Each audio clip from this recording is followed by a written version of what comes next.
I'm absolutely delighted to introduce another Scot. There are never enough Scots in the trade union movement or in journalism. That's a reality.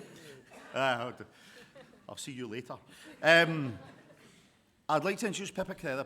Pippa is the political editor of The Guardian.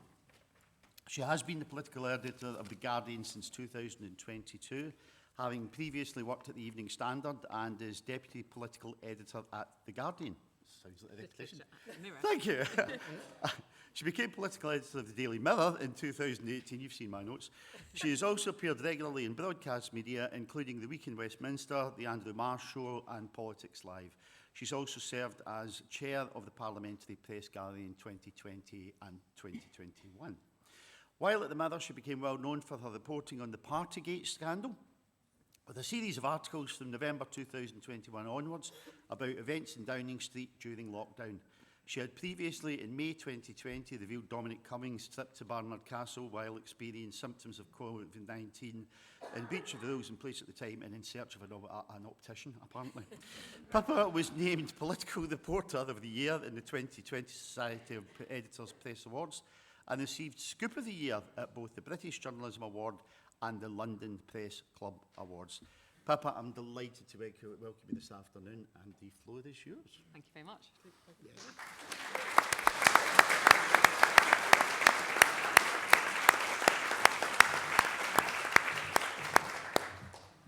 Well, thank you very much, Tony, and everyone here. It's really great to be here, not least because I get a break from my desk.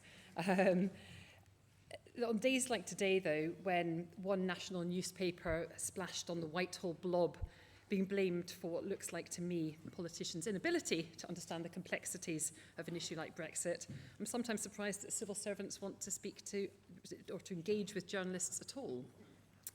I am, however, very glad that you do, whether it's officially through your press offices or interviews or articles in civil service journals, or unofficially by picking up the phone or dropping people like me a message. All my contact details are at the top of my Twitter profile, by the way. I'm sure you wouldn't expect me to pass up an opportunity like this. It is very important. Last night, I was at a conference arranged by Tina Brown as a tribute to her late husband, the great newspaper editor, Sir Harry Evans, who championed investigative reporting and whose mantra is still followed by many journalists, including me. He said, "Things are not what they seem on the surface. Dig deeper, dig deeper, dig deeper." I had the privilege of hearing from Bob Woodward and Carl Bernstein, the reporters who uncovered the Watergate scandal. I was obviously starstruck, but more significantly, I was struck by their observation that good investigative journalism is the best obtainable version of the truth. How good that version of the truth actually is often comes down to sourcing, and in my world that means people, officials, politicians, members of the public trusting in me enough to share what's really going on behind the scenes and beyond the spin. They also had an important caveat that the truth is not neutral, or as we hacks sometimes put it, if someone tells you it's raining and another person says it's dry, it's not your job to quote them both. Your job is to look out of the window and find out which is true. Watergate was obviously the gold standard in investigative journalism, but that shouldn't stop the rest of us trying to do our best. We all know that the media is by no means unimpeachable, often far from it, as we've seen in recent weeks with some of the phone hacking stories that are coming out in the courts. And there are particular challenges around social media and 24-hour news cycles that just weren't in existence 50 years ago. But I would still maintain that the vast majority of us are in it for the right reasons and motivated by the public interest. As you may have noticed, we've had a busy few years in politics, in British politics in particular, and after Brexit, the pandemic, the Ukraine conflict, and especially pressingly the cost of living crisis at home, it feels more important than ever as a journalist to hold the government properly to account. And by that, I mean officials as well as politicians. For a while, that was really hard, with Boris Johnson coming into office in 2019 and effectively ripping up the rulebook on how things had been done before. Downing Street lobby relations were complicated, to say the least, although I guess you had your own struggles with Dominic Cummings as the most powerful unelected advisor we've seen in decades. It was therefore with some trepidation, Tony's alluded to this, that I took a call from a contact back in spring 2020, telling me that Cummings had been spotted 260 miles away in County Durham during the COVID lockdown. It took us weeks of really boring empirical reporting, knocking on doors, speaking to contacts, all in the face of obfuscation, denials, and downright lies from Number 10, to stand up in the tip and be in a position to publish. The next day, a reader got in touch to say that they'd also spotted him in a pretty market town known as Barnard Castle. And the rest of that particular one is history. I took a similar approach to the story back in autumn 2021 that grew into the Partygate scandal. I was shown what I've described as a metaphorical brown paper envelope, not actually a brown paper envelope, but a piece of evidence that persuaded me to look into allegations that Boris Johnson and Downing Street officials had been holding gatherings, social gatherings in Number 10, while the rest of us were, for the most part, following strict lockdown rules that they had imposed on the country. I had no idea at the time how the story would play out politically, but I knew for certain that the public would care. More broadly, I'm conscious that beyond the likes of the FDA and former permanent and cabinet secretaries who are willing to go public, civil servants don't often have a voice in all of this. It was a point that was made very clear to me during the whole Dominic Raab bullying affair. If you remember, it was in the days following the departure of Gavin Williamson, similar row, and I decided that I should look into allegations that had been swirling around the Deputy Prime Minister for years. I know that bullying can be subjective, so I was very careful to speak off the record to as many people as possible who had worked with him to establish that best obtainable version of the truth. I know that was a huge leap of faith for those officials and political aides, and I hope that Raab's departure from government means that they can now have some closure. Some of them have told me since that because of Adam Tolley's understandable desire to preserve the anonymity of complainants and witnesses, that he included very little detail of what had actually gone on in his report. That, and Number 10's decision to allow Raab to set the narrative, to give him the time to get out on the airwaves, left them feeling that he'd managed to both diminish the severity of his actions and create an opportunity for some in the Tory party to attack the civil service more broadly. I know that they find that hard. So here we are, the government, politicians as well as officials, wanting to focus on the bigger issues, the cost of living, international affairs, the state of the NHS, immigration, stuff that really matters to the public. But they keep getting dragged down again and again by rows over probity. It's been the story of Rishi Sunak's premiership so far. His personal ratings in the polls outperform those of the Conservative Party, with large numbers of people seeing him as competent and focused on delivery and focused on what the public needs. But as last week's local elections show us, the Tory brand is tarnished, and it's going to be very hard, and some Tory MPs tell me nigh on impossible, to turn that around at the next election. What the election also tells us, the election results also tell us, is that Labour is on course to be the biggest party at the next election. And if you take the fact that their vote is likely to solidify at a national event, a national election, and their opportunity to benefit from some of the turmoil in Scottish politics, a decent majority of its own. That means change is probably coming. For us as journalists, still our job to hold them to account, regardless of who's in power, and of course, you.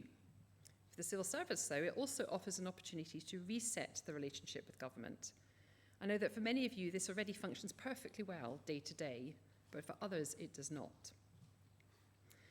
I'm sure you don't want to hear me banging on for too long, and I always think it's more interesting to give you the opportunity to ask questions. But before we get to that, I just wanted to leave you with one more reflection from my event last night. Woodward and Bernstein described how they would meet every morning by the coffee machine, described the coffee as awful, the coffee vending machine in the Washington Post offices while they got their ducks in order ahead of a meeting, ducks in a row, ahead of a meeting with their editors each day. And one day, they were about to publish a particularly serious revelation, and Bernstein told Woodward, "I think this President, Nixon, is going to be impeached." He was very quickly reprimanded. "We can never use that word in this newsroom, Woodward told him. Because then people will think we have an agenda, and we do not. It's our job to find out what is going on. Now, I'm not for a minute pretending that some in the media, many in the media, don't have an agenda. But I think more important to that, and certainly my focus, is to find out what's going on. Thank you.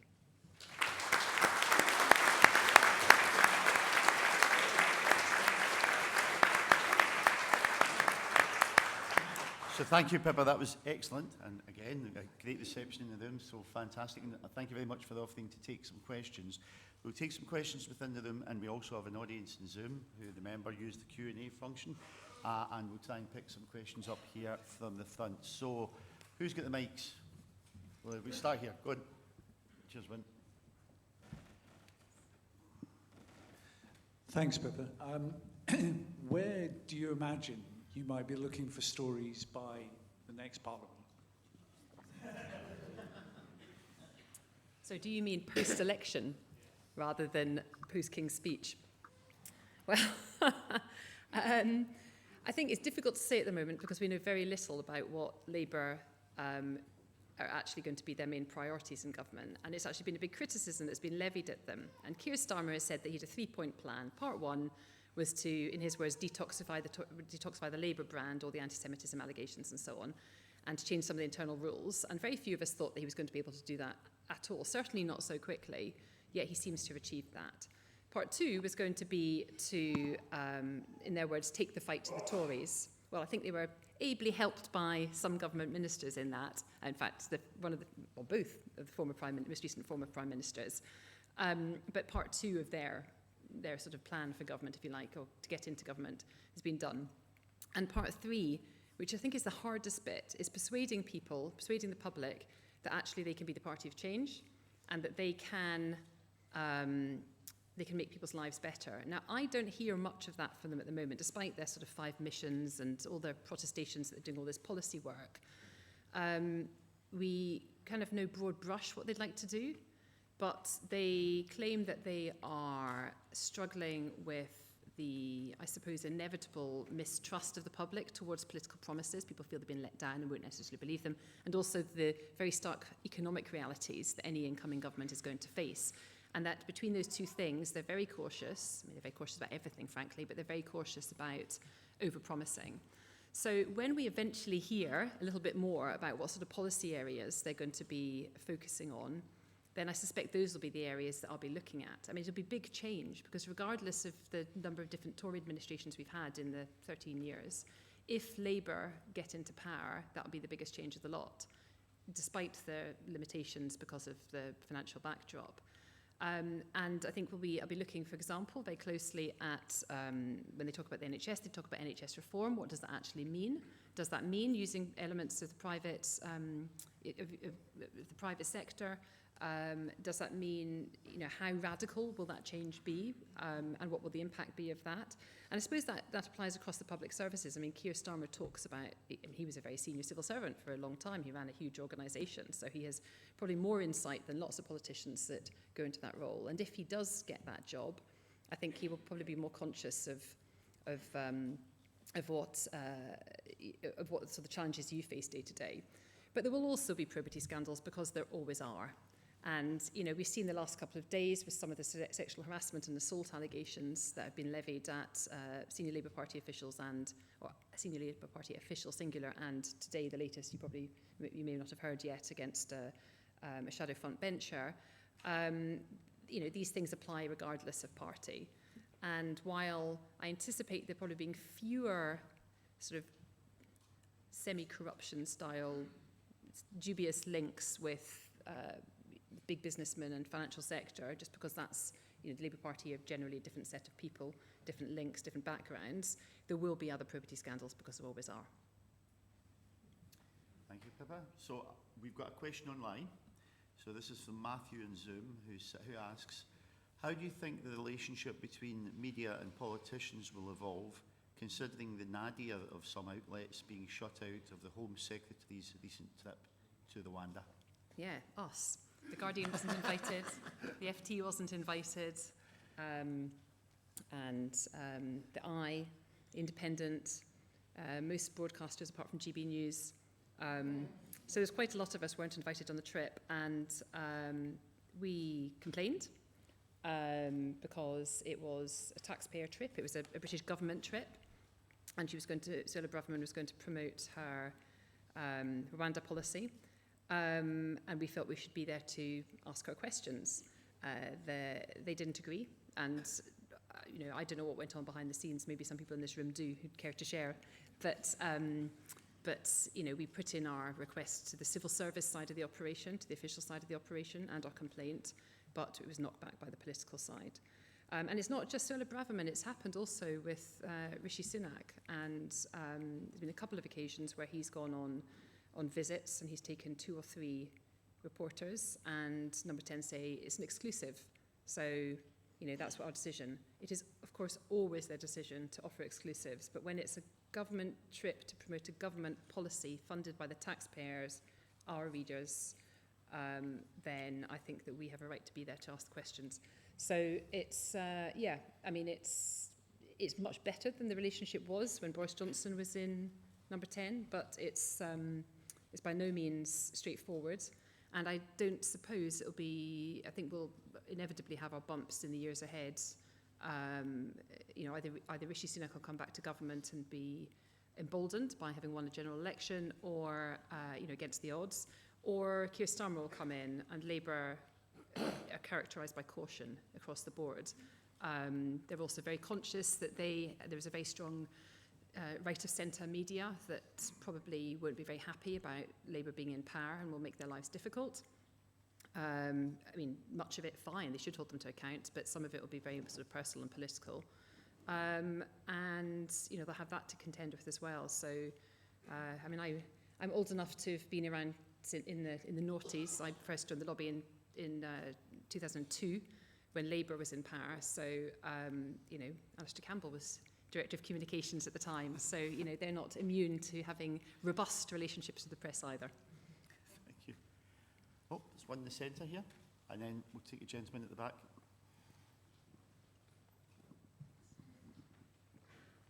Radha Barnes, CBS Wales. You have alluded to some of the snappy yet slightly derogatory headlines about civil servants of late. Do you think, in your experience, that there is an appetite or apathy towards a more balanced view that takes into account the experiences of civil servants? Yes, as you will all know, I'm sure, that the vast majority of ministers are, motivated for all the right reasons. They will listen to the advice of constructive criticism of civil servants and will take that on board. Unfortunately, there are a few who don't. And not just in ministers, but obviously, you mentioned here in Wales, there's whether it's the devolved administrations or whether it's in some of the arm's length bodies as well. But what I think is what's happened in the last few years is it's been a sort of much more, the civil service has been caught up in a much broader culture battle, which has emerged post-Brexit, and it's about pitching elites against ordinary people. And by elites, I mean the liberal media. I'm not North London, thankfully I live in South East London, but were I to be North London, liberal establishment media. The BBC is another institution, the civil service en masse, although obviously it has very many different forms, and the courts even.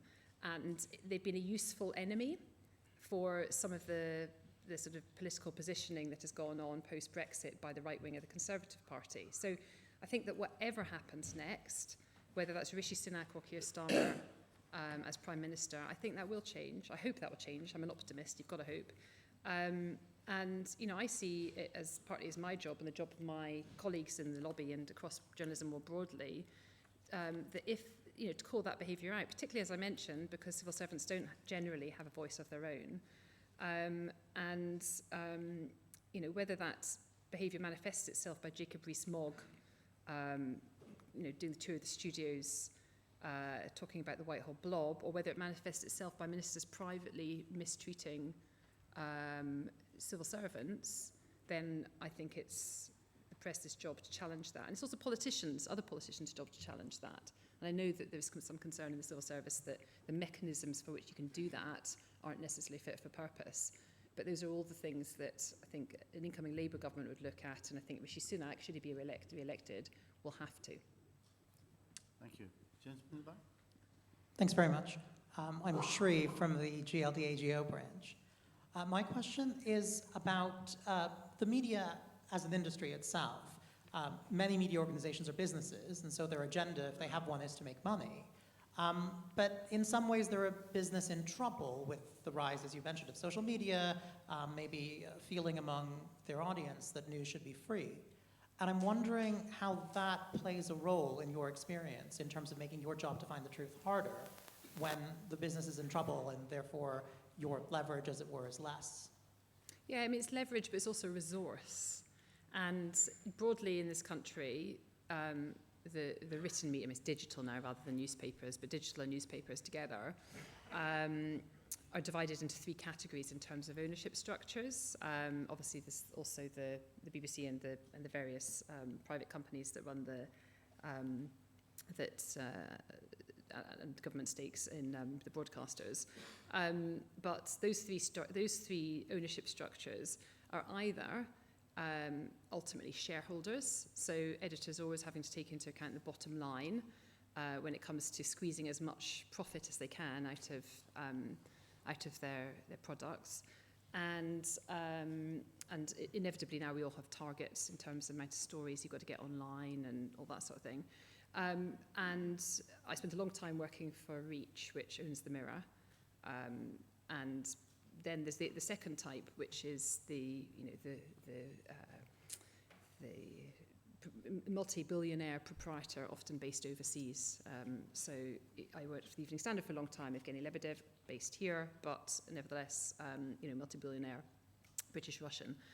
And Rothermere and Murdoch and the Barclays are amongst the others. And they inevitably, I mean, you're at the whim, ultimately, of what that particular proprietor's political viewpoints are. No matter how much they say, we don't get involved in editorial decisions, they probably don't day to day, but are you telling me that each of those proprietors didn't get involved in, for example, the decision of whether their product was going to back leaving or staying in with the European Union? Well, clearly there'd be a financial impact of that. So, as well as an ideological one. So those would have made, those will definitely have been factors. And then the third ownership structure is the one that The Guardian has, which I think is unique. But there may be smaller news organisations which have similar ones, which is that it's owned by a trust. And actually coming back to The Guardian now, and I worked briefly for them in 2017, I think it was, and I trained with them initially 20 plus years ago, it has been so liberating because everything that you produce goes back into the journalism. And of course they've got to break even, but they're neither sort of funding the deep pockets of a billionaire businessman or indeed the vagaries of the stock market. And so that gives you a huge amount of freedom in terms of, it's just very liberating. But ultimately, of course, whether it's the ideological motivation of the businessman or whether it's the bottom line of the shareholder, they have an impact on the sort of journalism you can do. And that is most evident through resource. How big your team is, how efficient your system is, how long you have to spend uploading stories or the system crashes or whatever. Whether you can go on government trips, whether you can afford to take a week to really dig, or 2 weeks or 3 weeks to dig down into a story, or whether you're curtailed by the fact that they're saying to you, no, we want 5 news stories online over the course of the day. That all has an impact before you even get to relationship building or any of that sort of thing, as to how well you can do your journalism. So they're very practical considerations, but that underlines everything. Thank you, Pippa. I'm going to take another one of the questions from our colleagues online. This is from Zoe on Zoom. That's almost alliterative, isn't it? From Zoe on Zoom. How do you keep your own personal bias in check when reporting? Not an accusation, just think I would find it very difficult. Close brackets. No, it's totally fine, Zoe. And, it's a question that people ask often and one that I ask myself often. I mean, you inevitably, none of us is a clean slate. We all have our own background experiences. We all have our own views. And there will also be the views of the organisation that you work for. And, you know, I work for a progressive, left-of-centre media organisation, so it's no surprise that the stories that I pursue might fit in with what I regard to be that media organisation's agenda.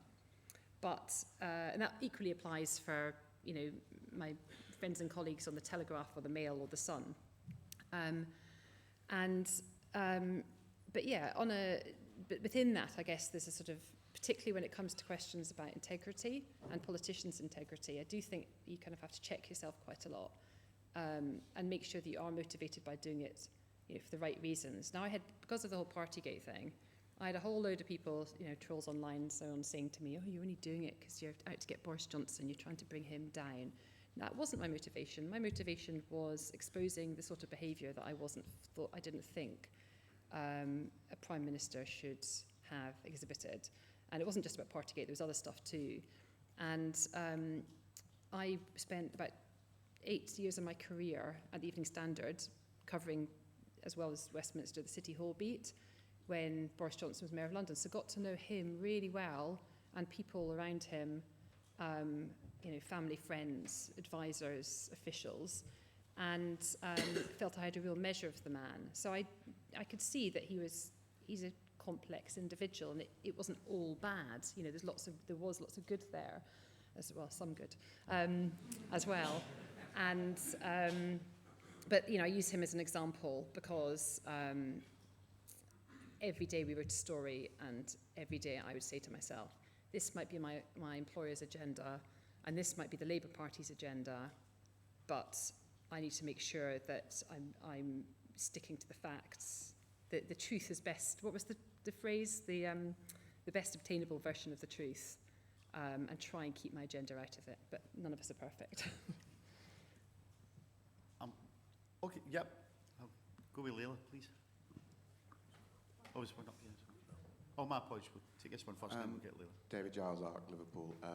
Just wondering, over the past, you've spoken a lot about the difficulties or the issues dealing with politicians and covering the story. Over the last 12 months as political editor of The Guardian, has it been awkward for you, if you like, becoming the story with the Scott Trust, The Guardian, the various things where The Guardian has actually been in the middle of culture wars? Sorry, The Guardian's culture wars made my life more difficult. The Guardian's culture wars, The Guardian's issues, some of it sort of, if you like, self-propelled with its links, historical links with slavery and the Scott Trust links. Has it been awkward for you as the political editor of that paper, reporting it, looking at it, commenting on it? Yeah, I mean, I don't... I mean, there's a couple of things. One is the very practical one that I'm based over in Westminster here and not head office. So actually, day to day, much of that sort of goes on without us. But obviously, you know, I'm part of the organisation. You know, there's various things there that I don't think you can necessarily lump it all into one basket. I mean, you mentioned the slavery stuff. I think that is, you know, I feel proud actually that I work for an organisation that's prepared to acknowledge its past and try and do something to redress, you know, to redress the imbalance, and to do something about it. That doesn't mean that it's not shameful what happened in Manchester. And the links that the Scott Trust had with slavery, but it is right that the organisation is trying to address that, and The Guardian has devoted a lot of editorial space and attention to doing that. So, you know, and that is, it wasn't just one point, it's like the beginning of a journey, if you like. There's a lot of work still to be done. Now, each organisation needs to decide for themselves, or institution, whether it's the British government, whether it's the monarchy, whether it's other media brands, they need to make their own decision. But I think The Guardian, particularly because it's a progressive left-of-centre organisation, has made the right decision. And then separately, I think that, I'm not sure whether you're alluding to some of the sort of the internal cultural war stuff that's been going on as well. So there's been lots of discussions internally about trans rights and things, for example. I do think it's sad that, and this all sort of happened before I arrived at The Guardian, but I do think it's sad there's an organisation that champions equality and the rights of the underrepresented and the marginalised has become the organisation that seems to have got itself into knots over all of this. And my take very much is that there is always space for calm, rational, respectful discussion, whatever your views on anything. And I think that as an organisation we need to both foster that internally, but also make sure that has reflected in our coverage externally. You know, it's not always an easy path to navigate, but I think if people look to an organisation like The Guardian to sort of take a leadership role in some of these debates, then we need to make sure we get it right on the inside too. Thank you. Leila? Hi, my name is Leila Kelly. I'm from the GLDA AGO branch. You mentioned the ownership structures in the media, and do you think there should be restrictions, particularly on foreign ownership? You mentioned the billionaires that own some of our media and have a massive impact on our politics, but aren't necessarily citizens or resident or anything like that. Well, it's where the company is based, I think, ultimately, isn't it? So, you know, they're a British company and the companies pay British taxes. I mean, I would prefer it, if that's the question. I would prefer it if the Barclays weren't living on a rock in the Channel Islands, you know, burying their money under the mattress or wherever they put it. I would prefer it if Rupert Murdoch made a decision on, you know, whether his priority was populist-style Fox News in the States or his more heritage newspaper brands in Australia and the UK. I think with ownership comes a responsibility that isn't always brought to bear when it comes to proprietors.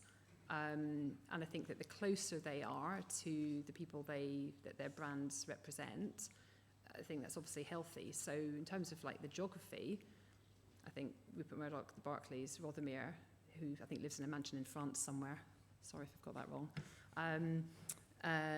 that, yeah, it would be much healthier for our democracy if they were here and accountable on British soil. But, you know, they are British companies and therefore they're accountable to British law, and regardless of the proprietors and what they do with their money, they pay British taxes. And there's a corporate leadership across the board, regardless of the ownership structure, that also has to, you know, has to behave in a certain way because they are based here. So I'd probably personally like it to be more, but I mean, you can't say to people where they need to live, can you? It's a free choice. It's a free world. We're running a little bit short of time, colleagues. I'm going to give the General Secretary a chance to ask a question, and then we'll see where we go from there. Okay. Pippa, when I became General Secretary in 2012, we used to kind of clutch our pearls in horror when Francis Maud would be criticising our Permanent Secretary for not being corporate and agreeing rules on how you procured paper. And 5 years later, Brexit happened, and we've just been unleashed with this hell in the civil service around ministers just feeling it's open season. Do you think we've kind of crossed a line that we can't go back on? Is this just a feature of that wing of the Conservative Party, or do you think now it's become so routine that ministers criticise openly the civil service that it's something Labour essentially will, if they come to power, will to some degree inherit as well and feel is a bit more normal? I think the fact that Labour has criticised people like Jacob Rees-Mogg for doing that gives you probably the better indication than I could as to what direction they would go in and what they would do, and the fact that Keir Starmer himself was a senior civil servant for a long time. I don't have a problem, and sometimes it might be uncomfortable for you guys, but I don't have a problem with politicians criticising, you know, if it's merited, actions taken by the civil service or even individual civil servants, if it's merited being the key part of that. And I think it's gone beyond that now, because as we discussed earlier, it's kind of become about who are the enemies. People, you know, that section of the right of the Conservative Party defines themselves by what they're not, and the civil service is one of those things. So I'm hopeful. I'm hopeful that come the next election, if Labour comes into power, it is an opportunity for you to reset your relationship with them. You have to take them at your word. You can't do anything but. And I think it's really important to try, and I know it's hard, but to try and trust. And that's my kind of like, that's my approach as a journalist, and maybe it's naive, but it's also, I think it needs to be the public's approach. We've all been let down by politicians and promises for so long, but isn't it desperate if we can't actually trust ever again? And maybe we need to give others an opportunity to be true to their word. And that actually applies to Rishi Sunak as well. I mean, if he wins the next election, then, I mean, just thinking about the political makeup of the country after that point, I think it comes down to how reliant, his majority would clearly be much smaller, Then it comes down to how reliant he is to that right wing of the Conservative Party, whether they're still a political force, and if they are, and he shares many of their views on social issues. If they are, then you know, I think you're going to have to, you know, you're going to have to just hang on in there and deal with it. But let's see what happens to the political picture. Be hopeful. Perfect. I think we've got time for just one or two Yeah, more. of course. So Matthew, right up at the top there.